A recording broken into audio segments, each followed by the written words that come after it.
প্রিয় দর্শক, সবচেয়ে বড় গ্রাম চাঁদগা আমার প্রাণ। এই চ্যানেলের পক্ষ থেকে জানাই আপনাদের আন্তরিক অভিনন্দন ও শুভেচ্ছা। প্রিয় দর্শক, আপনাদের সামনে আজকে এসেছি আরও একটি নতুন টিপস নিয়ে, যেটি সাধারণত আমাদের শহরের বাড়িতে হয়। আমরা যখন ঘর থেকে বের হয়ে অফিসে যাই, কোনো ব্যবসা বাণিজ্যে যাই, কোনো আত্মীয় স্বজনের বাসায় যাই, তখন কিন্তু আমরা একটি প্রাইভেট কার কিংবা মোটর সাইকেল কিংবা রিক্সা যুগিয়ে বা বিভিন্নভাবে বিভিন্ন ওয়েতে আমরা যাচ্ছি। আপনি কি এটি জানেন? আপনি নিজেও হর্ন বাজাচ্ছেন, আরেকজন বাজাচ্ছে, সামনে কোনো জ্যাম আছে কিনা আপনার সেটা দেখছেন না।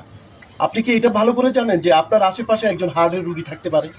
প্রিয় দর্শক, এই আপনার জোরে জোরে হর্ন বাজানোর কারণে একজন হার্টের রুগী আবারও দ্বিতীয়বারের মতো স্ট্রোক করতে পারে। সেটি আপনার ভাই হতে পারে, বোন হতে পারে, আপনার আত্মীয় স্বজন হতে পারে। সেটি ভেবে দয়া করে আপনারা হর্ন বাজাবেন না। এবং আপনার পার্শ্ববর্তী দেশে যদি আপনি যান, তখন দেখবেন তারা অযথা হর্ন বাজাচ্ছে না। প্লিজ প্রিয় দর্শক, আপনাদের যদি এই টিপসটি ভালো লাগে তাহলে অবশ্যই এই নিয়ম কানুনগুলো মেনে চলবেন। সবার মঙ্গল কামনা করছি। ধন্যবাদ।